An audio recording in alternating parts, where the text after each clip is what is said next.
வரும்போது கர்த்தர் நம்மளை ஆசீர்வதிக்கிறார். ஹல்லேலூயா. அந்த ஆயத்தத்தை பாப்பார். என் பிள்ளை பாரு என் சமூகத்துக்கு வர்றதுக்கு எவ்வளவு எஃபர்ட் போடுறா பாரு. அலாரம் வைக்கிறா, மணி கேச்சுக்கிறா, சுத்தண்ணி முன்னமே போடுறா. அப்ப கண்டிப்பா இவங்களை நான் என்ன பண்ணணும்? ஆசீர்வதிக்கணும். யாராவது வந்து கூப்பிட்டு வர்றது இல்லை. முதமே சனிக்கிழமையே நம்ம ப்ரிப்பேர் ஆகிடும். சனிக்கிழமை ஆயத்த நாள். அந்த நாள்ல நீங்க ஆயத்தப்பட்டு என்ன பண்ணிடணும்? ஞாயிற்றுக்கிழமை போறதுக்கு முன்னமே நீங்க ஆயத்தம்.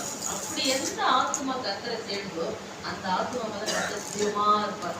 அவங்க காரியத்துல கர்த்தர் கண்ணா இருப்பார். ஹல்லேலூயா. அடுத்த மகளுக்கு நான் என்ன செய்வேன்? என்ன பெண்டிங் இருக்கா? பெண்டிங்ல ஒரு கிராமத்துல எலிஷான்ற ஒரு ஊழியக்காரர் ஒரு கிராமத்துக்கு போறார்.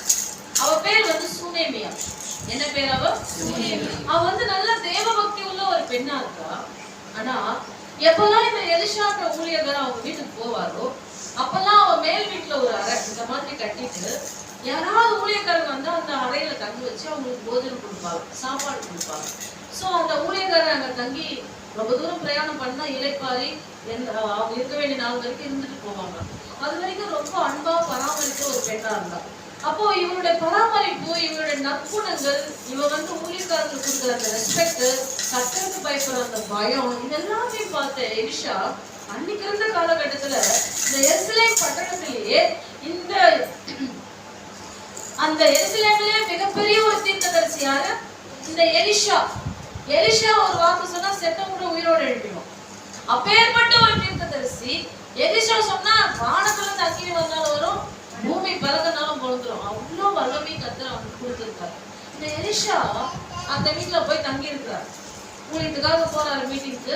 அவர் வீட்டுல போய் தங்குறாரு. போகும்போதெல்லாம் அங்க தங்கல வழக்கம் உண்டு. சோ அந்த மேல் வீட்டு அறையில போய் இவர் தங்கி இருக்கும் போது இவ அன்பா பராமரிச்சதை பார்த்துட்டு அந்த எலிஷாவோட அந்த தீர்க்கதரிசியோட ஊழியக்காரன் வந்துடுறான். அவன் பேர் வந்து கேயாசி. அவன் பேர் என்ன? கேயாசி. அவன் கிட்ட சொல்றாரு, எப்பா இவன் நம்ம வரும்போதெல்லாம் இவ்வளவு அன்பா கேரா வந்து நமக்கு என்னென்னவோ கொடுத்து ஆதரிக்கிறாளே, இவனா வந்து இவருக்கு வாழ்க்கையில என்ன குறை வந்து போய் கேட்டுடுவான்னு சொல்றாரு. அப்ப அந்த கேயாசி வந்து ஐயரே அவர் சொல்றாரு, ஐயா இந்த அம்மாவுக்கு வந்து எல்லாமே இருக்கு, நல்ல வசதி இருக்கு, பணம் இருக்குது, நல்ல பதவி இருக்கு. ஆனா ஒன்னே ஒண்ணு இல்லை. என்ன இல்லை? அந்த அம்மாவுக்கு வயசாகி இன்னும் குழந்தை இல்லை. இதெல்லாத்தையும் ஆகுறதுக்கு யாரும் இல்லை, ஒரு பிள்ளையுமே இல்லைன்னு சொல்றாரு. சோ இப்படி சொன்ன உடனே அந்த எலிஷா சரி அவளை வர சொல்லு அப்படின்னு சொல்றாரு. அப்போ அந்த எலிஷா வர சொன்னோடனே கேஎஸ்சி போய் அவளை கூட்டிட்டு வர்றாரு. மகளே உனக்கு என்ன வேணும் கேளு அப்படின்னு. அவர் சொல்றாரு, எனக்கு எல்லாமே இருக்கு. சோ நீ குழந்தை பாக்கியம் தானே இல்லை உனக்கு, அது நான் உனக்கு கர்த்தர் தருவார் போ அப்படின்னு. அவன் வந்து அது ஒரு பெருசாவே எடுத்துக்கவே இல்லை.